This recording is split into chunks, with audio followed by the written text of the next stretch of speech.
तो आगे बढ़ते हैं और बात करते हैं महाराष्ट्र की सरकार के बारे में। तो महाराष्ट्र में दीपावली सस्पेंस में बीतेगी, क्योंकि सरकार गठन के लिए नियुक्त किए गए राजनाथ सिंह त्योहार के बाद ही मुंबई जाएंगे। केंद्रीय गृह मंत्री राजनाथ सिंह महाराष्ट्र में भाजपा के नवनिर्वाचित विधायकों से मुलाकात करने, नेतृत्व के मुद्दे और राज्य में सरकार के गठन पर चर्चा करने के लिए दीपावली के बाद मुंबई जाएंगे।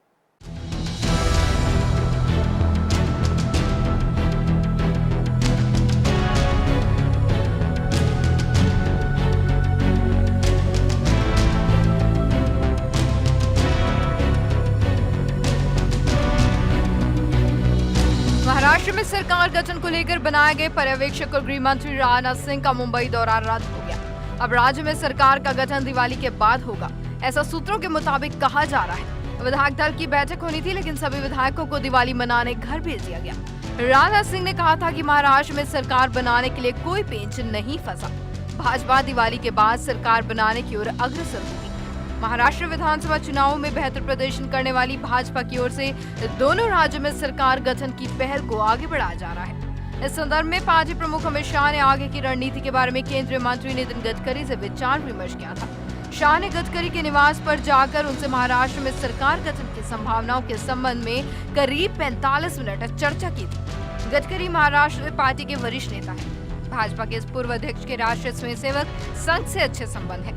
हरियाणा में भाजपा को स्पष्ट बहुमत मिला, लेकिन महाराष्ट्र में वे ये जादुई आंकड़ा पाने से कुछ पीछे रह गए। Bureau report, living India news.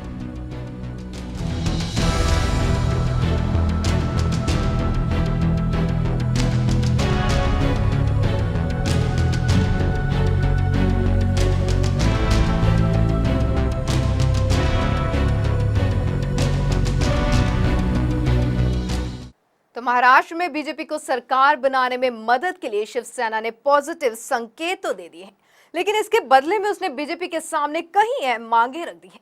इसके लिए वह बीजेपी से वादा चाहती है कि वह शिवसेना को अपमानित नहीं करेगी। शिवसेना प्रमुख उद्धव ठाकरे चाहते हैं कि बीजेपी उसके साथ सम्मानजनक डील करे। शिवसेना को बीजेपी सरकार में अहम पोर्टफोलियो के साथ उसे उप मुख्यमंत्री का पद भी दिया जाए। हालांकि बीजेपी ने इसके लिए मना कर दिया है। शिवसेना की मांग है कि 1995 के फॉर्मूले पर सरकार बने, जबकि बीजेपी इसके लिए बिल्कुल भी तैयार नहीं है। बीजेपी जीती गई सीटों के आधार पर मंत्रालयों का बंटवारा चाहती है, इसलिए दोनों के बीच डील होना इतना आसान नहीं लगता है। शिवसेना ने समर्थन के बदले उप मुख्यमंत्री, गृह मंत्रालय, वित्त मंत्रालय, पीडब्ल्यूडी और सिंचाई मंत्रालय की मांग की है। हालांकि बीजेपी ने समर्थन को लेकर अब तक अपने पत्ते नहीं खोले हैं, लेकिन खबर है कि शिवसेना अपने 1995 के फॉर्मूले पर सरकार बनाना चाहती है। सूत्रों के हवाले से खबर है कि शिवसेना के फॉर्मूले से इधर बीजेपी ने 2-1 के फॉर्मूले की बात की है। बीजेपी का फॉर्मूला जीते गए सीटों के आधार पर है, वहीं शिवसेना चाहती है कि उसे उप मुख्यमंत्री, गृह मंत्रालय, वित्त मंत्रालय, पीडब्ल्यूडी और सिंचाई मंत्रालय दिया जाए। हालांकि इस बीच शिवसेना के सभी नवनिर्वाचित विधायकों के साथ उद्धव ठाकरे ने बैठक भी की थी। उन्होंने विधायकों को बताया था कि बीजेपी की तरफ से कोई प्रस्ताव नहीं आया है। उद्धव ने विधायकों और पार्टी पदाधिकारियों से ये भी साफ कर दिया था कि हमें हर हालात के लिए तैयार रहना चाहिए। इससे पहले चुनाव नतीजों के तुरंत बाद एनसीपी ने बीजेपी को बिना शर्त समर्थन की पेशकश भी की थी, जिस पर अब तक बीजेपी की तरफ से कोई जवाब नहीं आया है। शिवसेना अध्यक्ष उद्धव ठाकरे ने प्रेस कॉन्फ्रेंस में कहा था कि अगर बीजेपी को हमसे समर्थन चाहिए तो वे प्रस्ताव लेकर आएं। नवनिर्वाचित विधायकों ने विधायक दल की बैठक में सारे अधिकार पार्टी अध्यक्ष उद्धव ठाकरे को ही दे दिए थे। अब उद्धव ठाकरे ही फैसला लेंगे, भले ही वह बीजेपी को समर्थन देने को हो या फिर विपक्ष में बैठने का। Bureau report, living India news. तो महाराष्ट्र विधानसभा चुनाव में बीजेपी को जबरदस्त कामयाबी हासिल हुई है। पार्टी ने राज्य की 288 में से 121 सीटें हासिल की हैं, जबकि उसकी पुरानी सहयोगी शिवसेना को 62 सीटें ही हासिल हुई हैं। एनसीपी को 41 और कांग्रेस को 44 सीटें मिली हैं। हालांकि बड़ी जीत के बाद भी बीजेपी बहुमत के आंकड़े से बहुत दूर है, इसलिए महाराष्ट्र में गठबंधन सरकार बनाता है, लेकिन ये गठबंधन किसका होगा, इसे लेकर कयासों का बाजार गर्म है। भाजपा और शिवसेना में गठबंधन की सरकार को लेकर चर्चा गर्म है। खबरों के अनुसार शिवसेना प्रमुख उद्धव ठाकरे ने भाजपा के अच्छे प्रदर्शन के लिए प्रधानमंत्री को फोन पर बधाई दी थी। शाह और गडकरी के बीच हुई बैठक में 25 साल पुराने सहयोगी से फिर से तालमेल किए जाने को लेकर भी विचार विमर्श हुआ।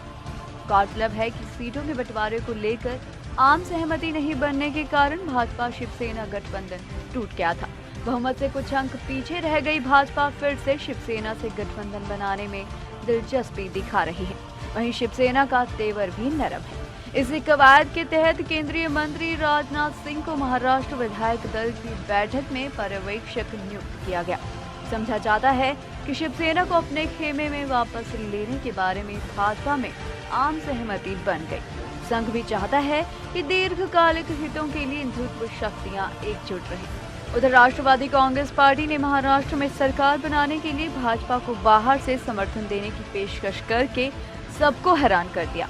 पार्टी हालांकि एनसीपी की पेशकश के बारे में पूरी तरह चुप्पी साधे हुए है। भाजपा को 288 सदस्यीय महाराष्ट्र विधानसभा में 122 सीटें मिली हैं और 90 सदस्यीय हरियाणा विधानसभा में 47 सीटें।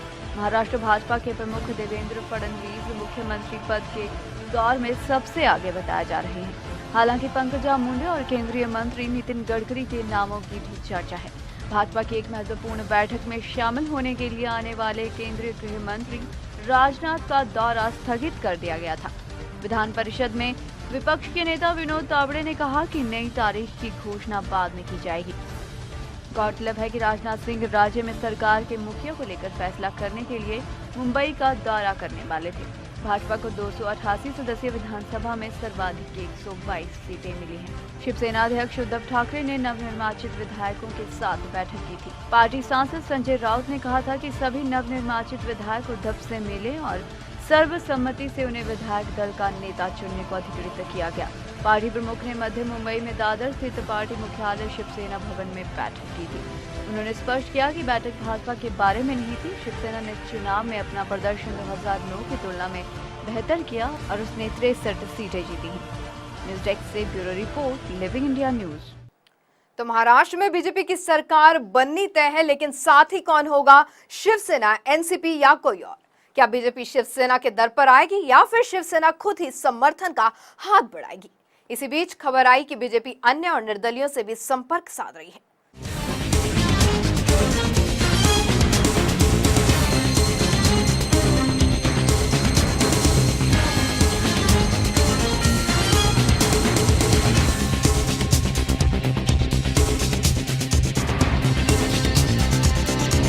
महाराष्ट्र में भाजपा का विजय उत्सव जारी है। साथ ही शिवसेना का दुख भी, कसक भी सामना में ये जाहिर भी हो चुका है।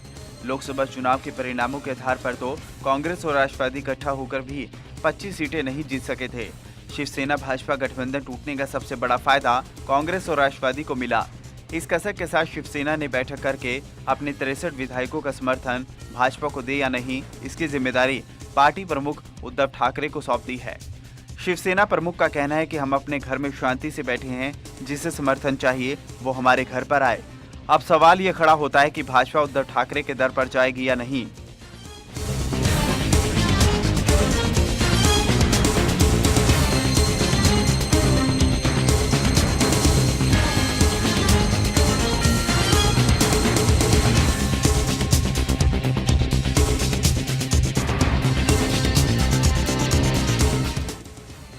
ये कयास है कि भाजपा अन्य और निर्दलियों के साथ जुगाड़ में लगी हुई है। सवाल यह है कि क्या वो शिवसेना के बिना सरकार बना सकती है। भाजपा और उसके सहयोगी की कुल 123 सीटें हैं। अन्य और निर्दलियों को इसमें जोड़ दिया जाए तो कुल मिलाकर 19 हो जाते हैं। अब इसे भाजपा के साथ जोड़ लीजिए तो भाजपा के पास हो जाते हैं कुल 142 सीटें, लेकिन फिर भी बहुमत से उसके पास 3 सीटें कम होगी, जिसका जुगाड़ वो कहीं से भी कर सकती है। लेकिन यहाँ पेच ये है कि सीपीआई और सपा किसी भी कीमत पर भाजपा के साथ नहीं जाएंगे।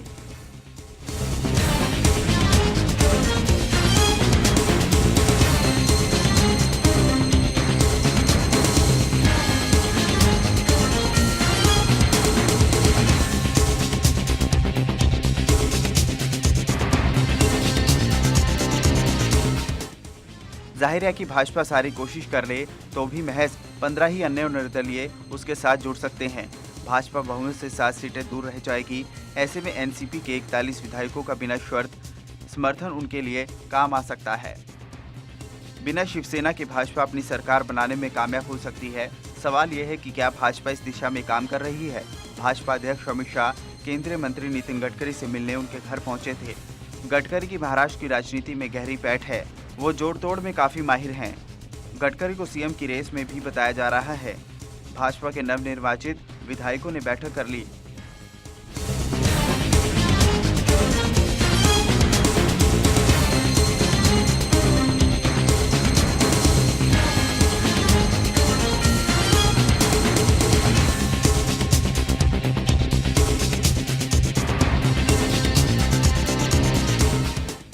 रविवार से लगातार भाजपा शिवसेना को अपना स्वाभाविक सहयोगी बता रही है। खुलासा ये भी हुआ है कि खुद प्रधानमंत्री नरेंद्र मोदी ने उद्धव ठाकरे को फोन पर बधाई दी, लेकिन पेच ये है कि शिवसेना प्रमुख उद्धव ठाकरे घर पर बैठकर न्योते का इंतजार कर रहे हैं। जाहिर है उनके पास शर्तों की भी अच्छी खासी लिस्ट होगी। हालांकि एनसीपी लगातार कह रही है कि भाजपा को बिना शर्त उसका समर्थन जारी है। देखना ये होगा भाजपा किसकी तरफ जाती है। Bureau report, living India news. तो खास खबर में आज फिलहाल इतना ही। देश प्रदेश की ताजा तरीन खबरों के लिए आप देखते रहिए लिविंग इंडिया न्यूज। नमस्कार।